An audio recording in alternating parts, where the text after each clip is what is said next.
All right. How do I introduce you?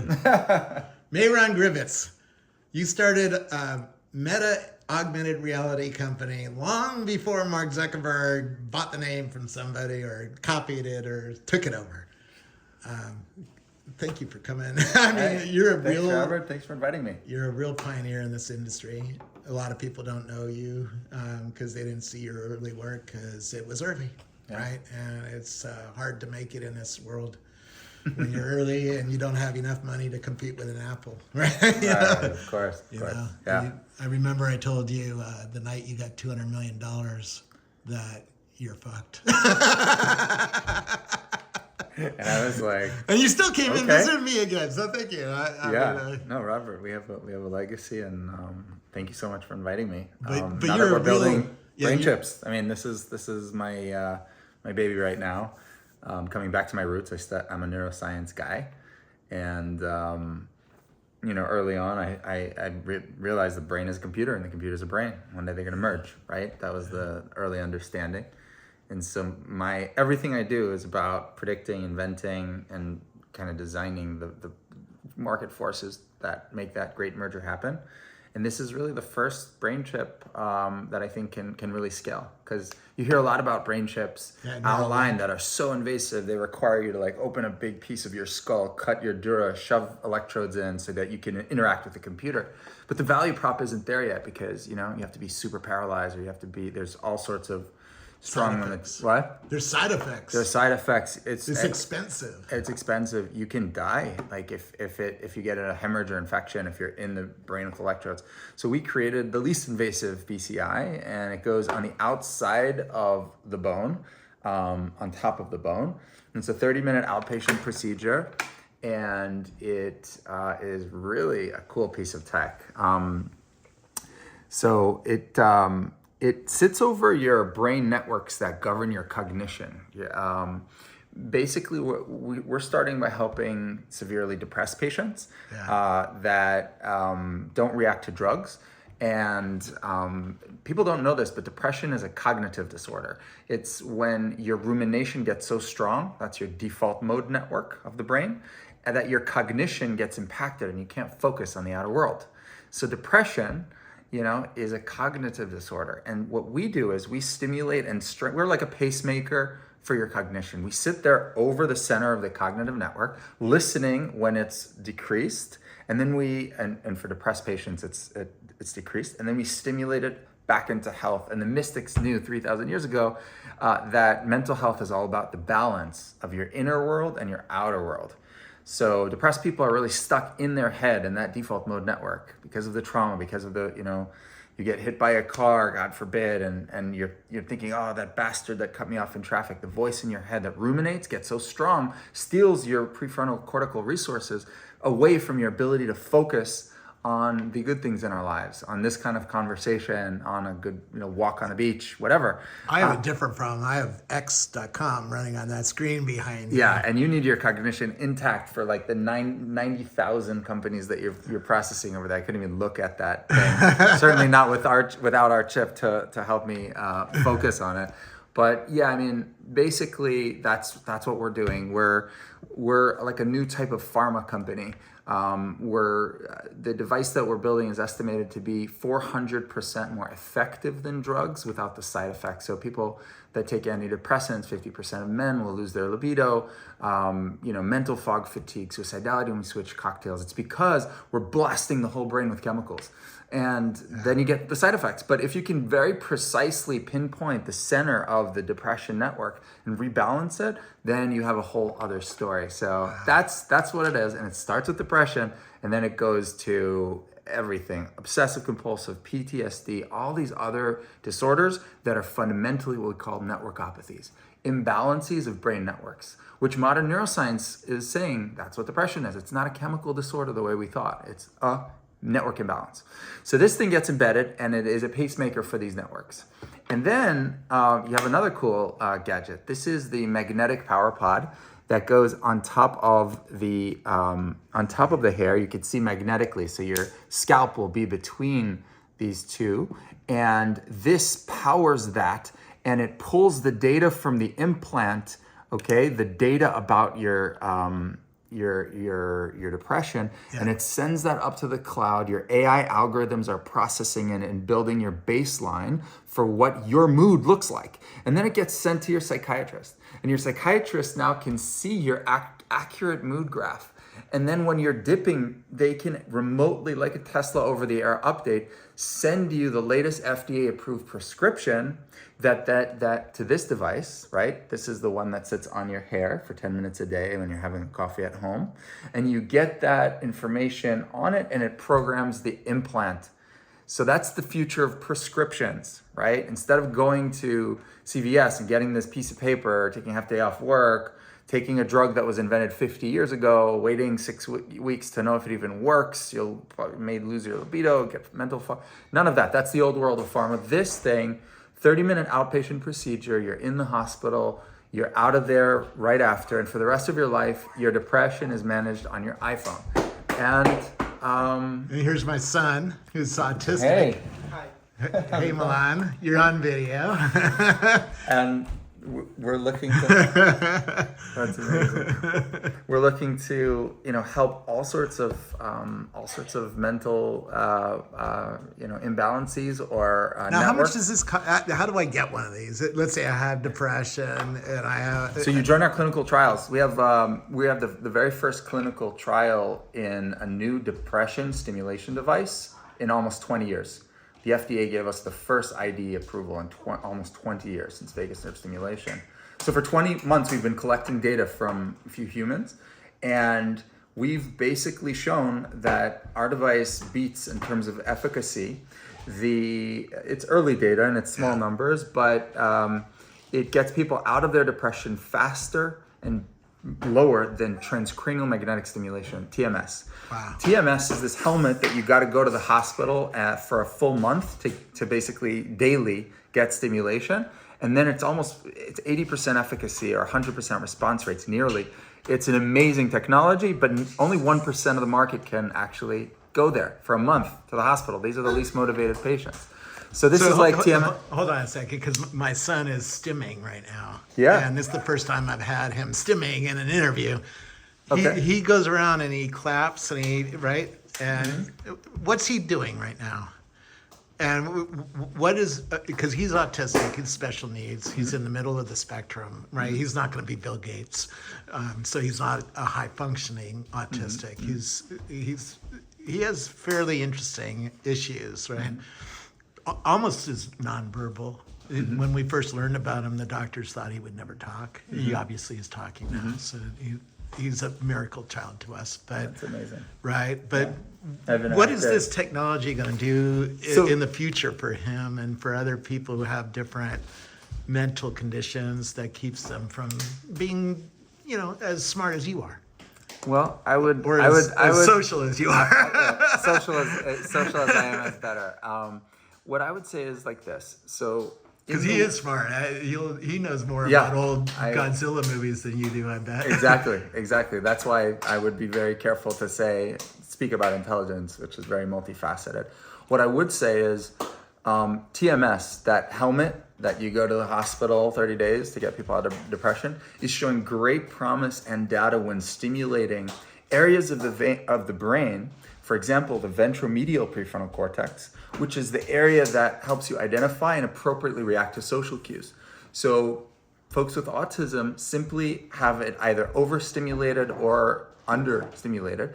And so they can also be, that particular node of that network can be rebalanced with TMS. And there's great data. The problem is, we don't want to have to invite people that need help for a full month to the hospital. They won't go. So what we're doing is, we're creating TMS to go, basically. This device is bioelectrically equivalent and superior to TMS, so that, people can come to the hospital for 30 minutes, get this thing popped in, and have a better than TMS machine that then gets governed by this. So I'd like to show you the next step of our journey today. All right. So this is the patient's mood graph. The first thing that they're going to see when they open our device is what their mood was accurately, over the last few days. And you could see the patient, forgot to stimulate on Tuesday, so we didn't get data. Yeah. And then on the bottom of it, you see the prescription from the psychiatrist. 1 dose per day, next session, last session, expiration dates, so safety bounds.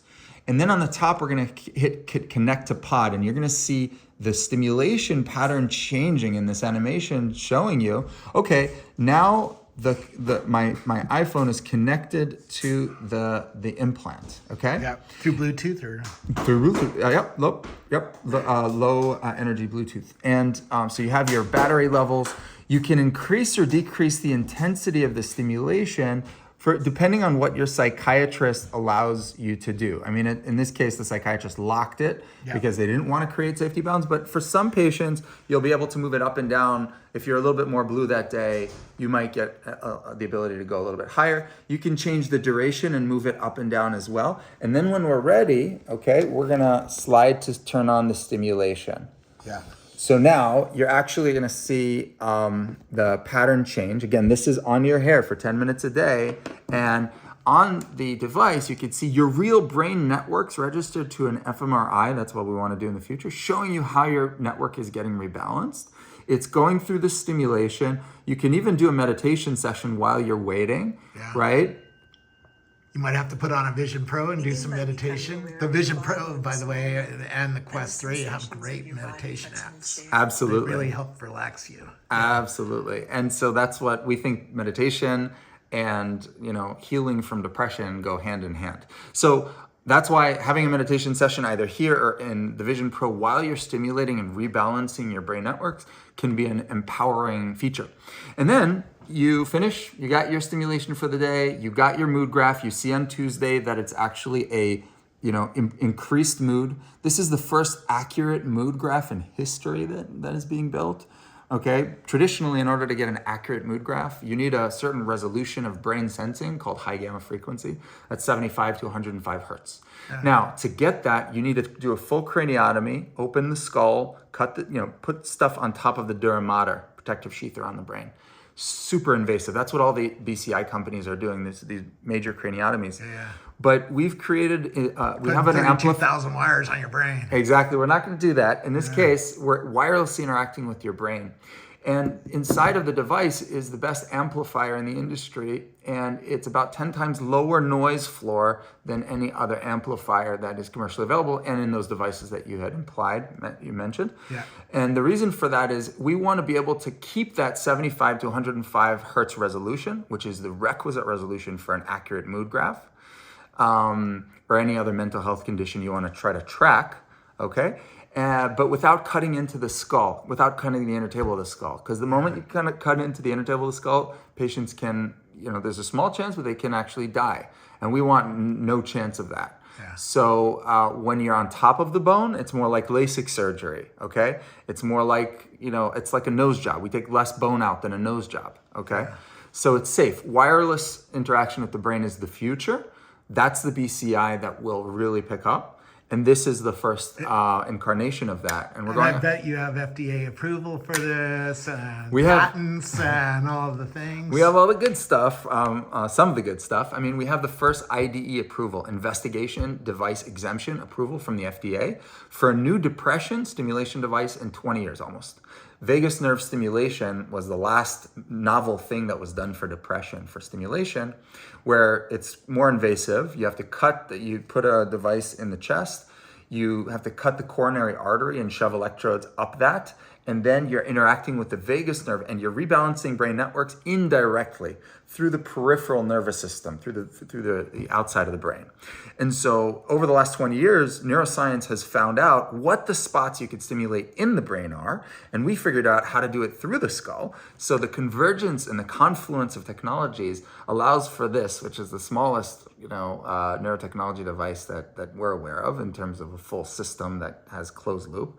And this device sits over the network, sensing your level of cognition. And if it's low, it stimulates it right back into balance. And one more feature that's kind of cool is, remember I mentioned it's bioelectrically equivalent or superior to a TMS machine, right? Because that's the best scores in the industry are TMS.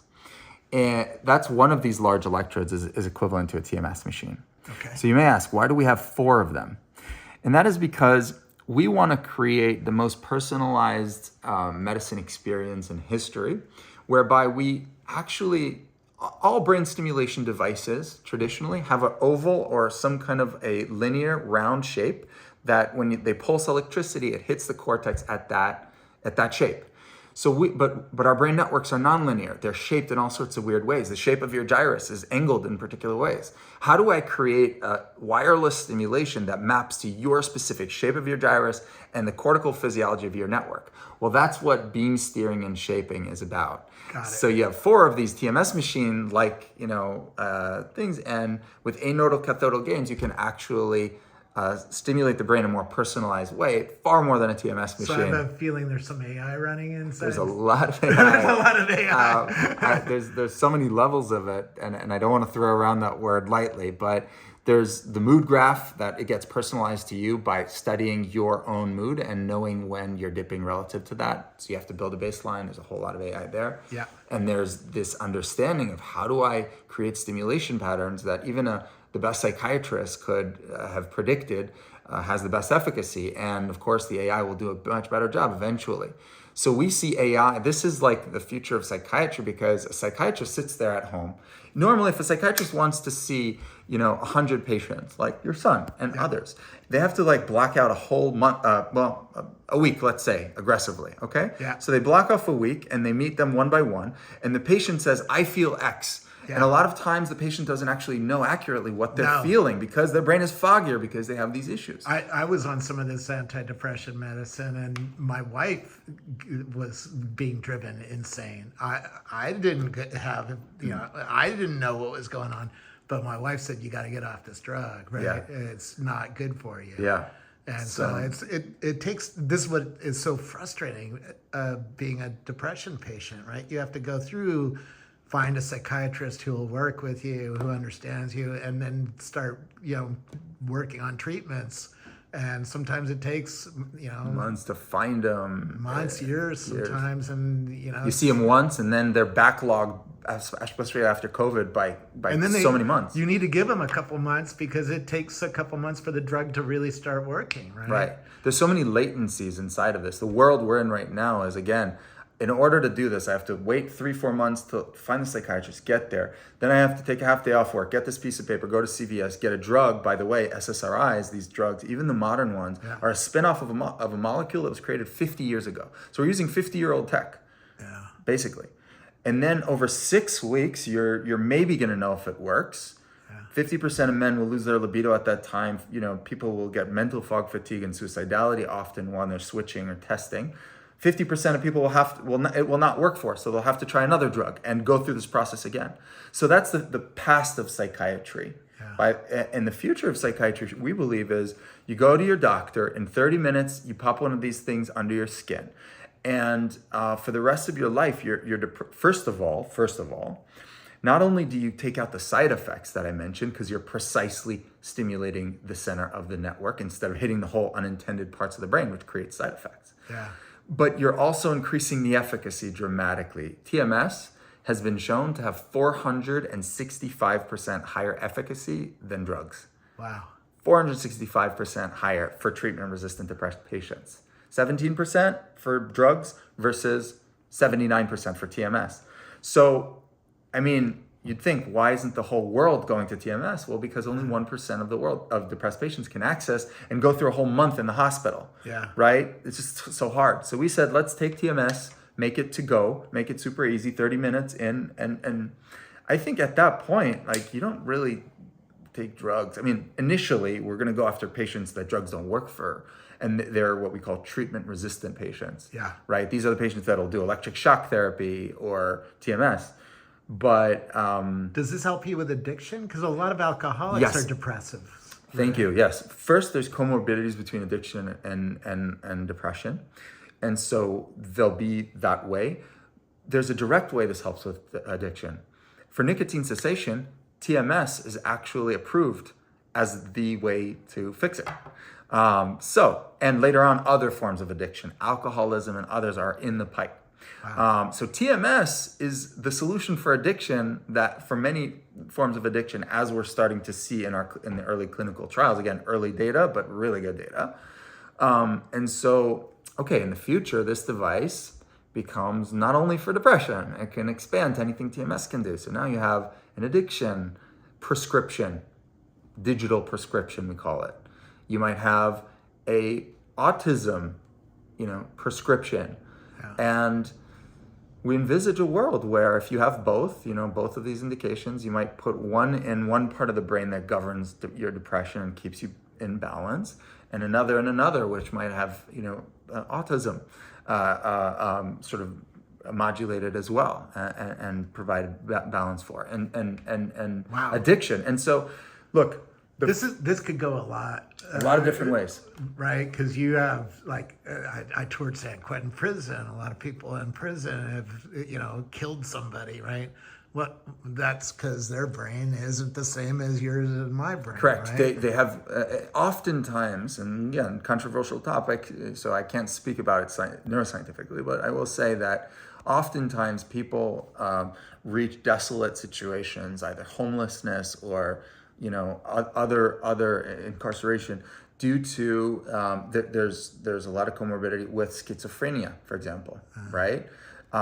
There are other mental disorders that lead you, and sometimes they increase the chances of you ending up in these kinds of situations.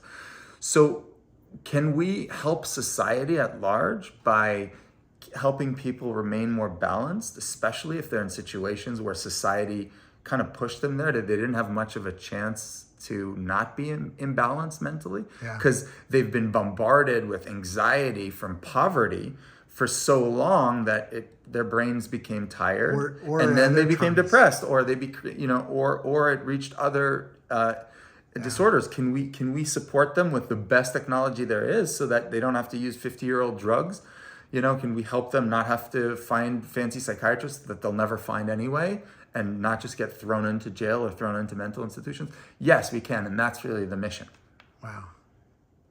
This is a crazy new world that's coming, isn't it? It is.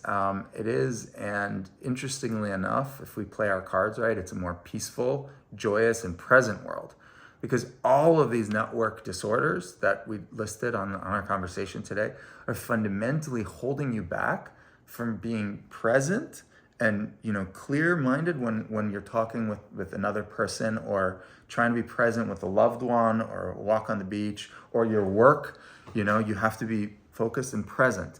And when your brain is out of balance, either you're anxious and you're in a state of fear, or you're depressed, which means you're tired, your brain is in a depressed level, and you're focused in the rumination and not on the outside world.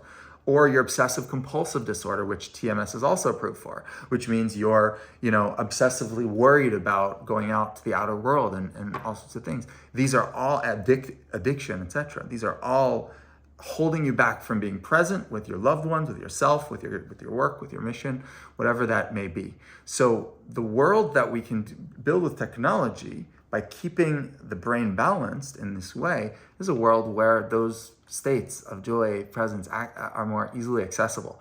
And that's my passion. What's the name of this? This is called InnerCosmos. InnerCosmos. The universe within. You talked to me about the Vision Pro and looking at the universe outwardly and playing around inside of it. The next frontier is, of course, the universe within. The most complicated organ in the known universe that we know of is in our cranium. And we seek to, using the science of TMS and other proven neurostimulatory principles and data, go area by area of the brain and help people get out of disorders. So it's an exploration. It really is. It does feel like space exploration, but inward. So that's InnerCosmos.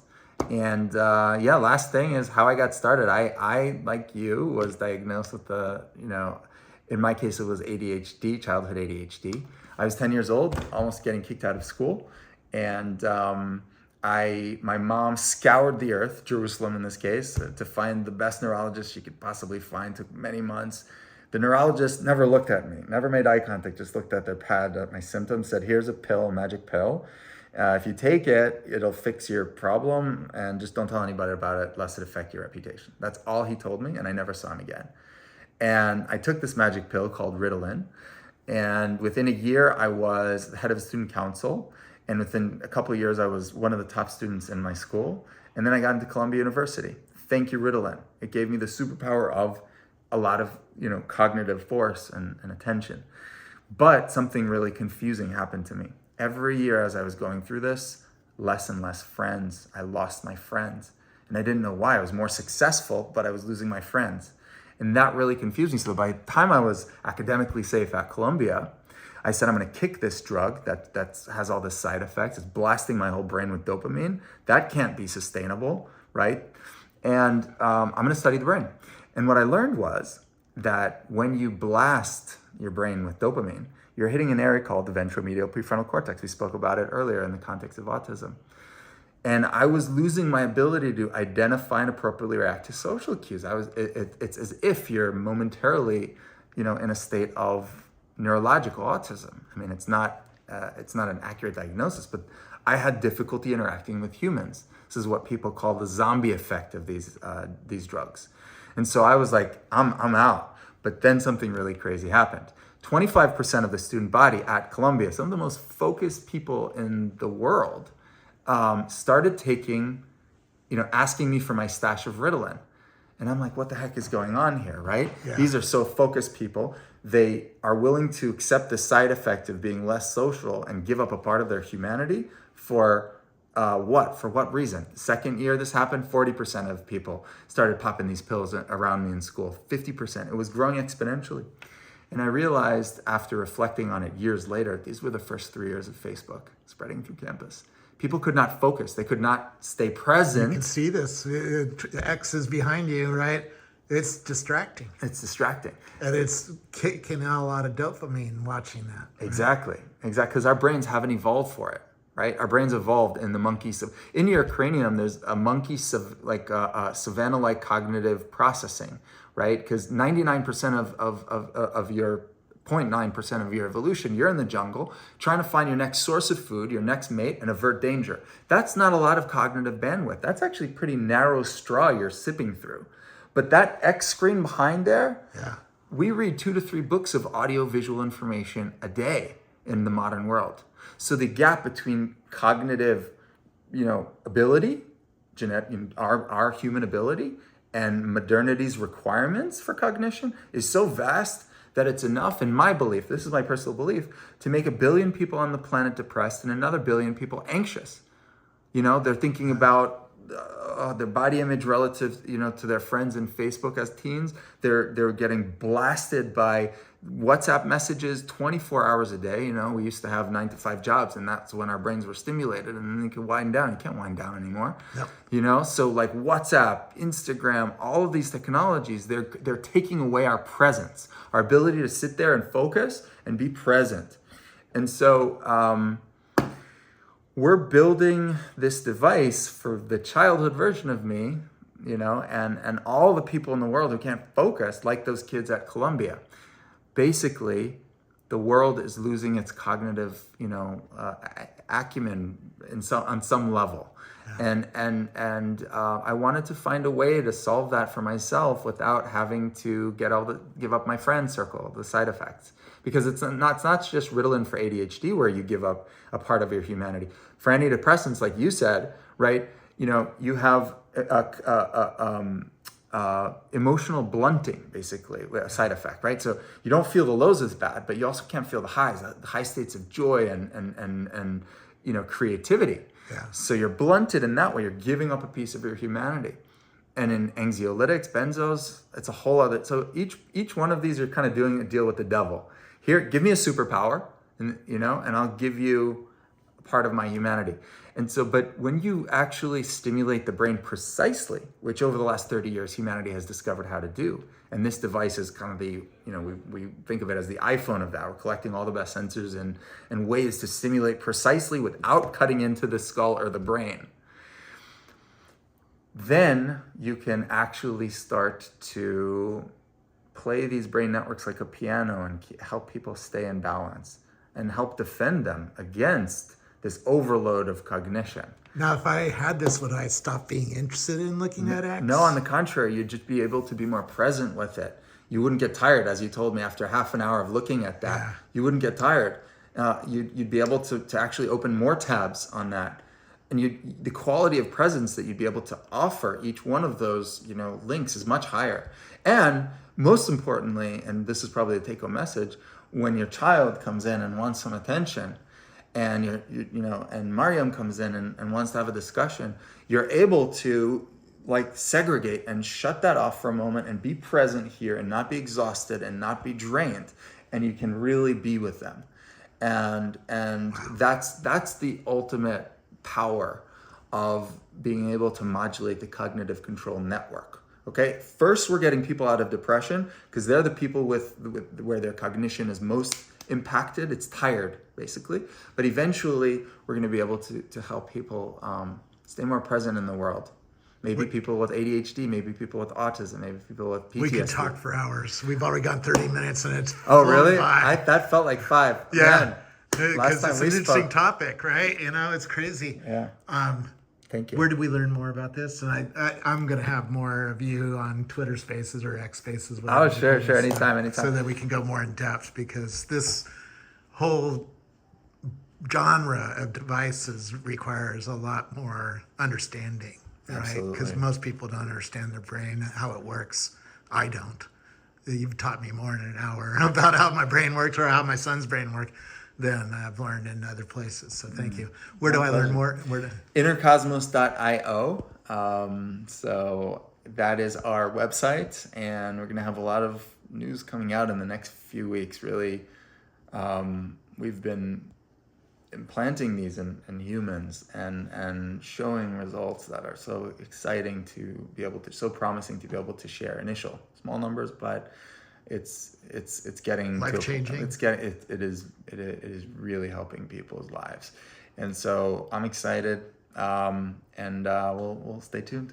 Well, thanks for coming. So much. Thanks for coming and hanging out with me. Absolutely, man. Thank you. Since the meta days, man. That's when we did You're our deep always dive. doing weird things, pioneering things for the human brain. Absolutely. Step by step, we'll help a lot of people.